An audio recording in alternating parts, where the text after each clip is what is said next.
justement du bâtiment, du sanatorium. Alors comme je le disais justement, Anne qui nous accompagne aurait vécu en fait une histoire paranormale, je dirais quelque chose, un vécu paranormal. Anne, est-ce que tu peux nous raconter tout ça rapidement, vite fait, en bref résumé? Alors vite fait, ne serait-ce que dans ce couloir-là, on s'est pris plein de bouts de verre qui venaient d'en haut, du plafond, de l'extérieur. Après, dans une pièce plus loin, on avait mis un poupon en plastique de l'ancien temps. Les bras ont bougé, j'ai entendu une voix dans le bâtiment. Mais les bras, c'est-à-dire, en fait, les bras, un bras bougé ou les deux bras? Un bras bougé, ouais. On a redescendu, on est reparti, on est revenu, et ça a été l'autre bras qui est remonté. Est-ce qu'il y a eu aussi des bruits de pas,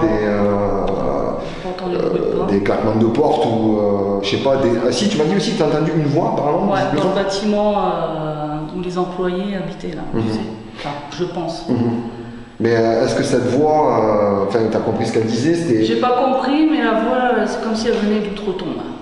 C'était vraiment. D'accord, ok. Ouais, c'était comme en fait, un genre de PVE quoi en fait. Ouais, voilà. C'est un genre de PVE. Voilà. D'accord. Donc il y a eu ma fille et moi qui l'ont entendu. On s'est retourné, on s'est regardé, c'est toi, c'est toi. Non, bah non. Ouais, c'est quand même flippant. Et ça c'était de nuit, c'était. Non, de journée. C'est de jour. La nuit, ça a été le bébé. Ouais, d'accord. Et après, je suis revenu. D'accord. Après, mon homme est venu, lui, a entendu des rires d'enfants. Ah ouais. Ouais. Donc il a filmé et c'est vrai qu'on entendait. C'est vrai que c'est. Ouais.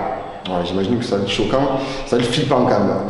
Donc nous en fait on a déjà fait ici un film il y a quelques années de ça et j'ai 2-3 personnes, enfin surtout une amie Céline qui avait pris une photo dans une pièce et dans cette pièce là il y a un truc qui est apparu sur la photo. Bah, nous on était dans la pièce, on n'a rien vu bien évidemment, mais au moment où on nous a montré la photo, ça faisait comme un petit squelette en fait qui était enveloppé dans un genre de linceul, dans un petit cercueil. Après ça prend au conditionnel, c'est toujours pareil, comme je le dis, je suis rationnel à 50%, voilà. Et puis aussi un ami Patrick qui avait filmé avec son portable un genre d'ombre blanche qui était passé devant son smartphone en fait. C'est tout ce que je peux vous dire. Moi j'ai vécu aussi un truc très rapide vraiment. J'étais en train de descendre l'escalier et là il y a une porte qui s'est fermée toute seule brutalement devant moi alors qu'il n'y avait pas de vent, il n'y avait rien. Voilà.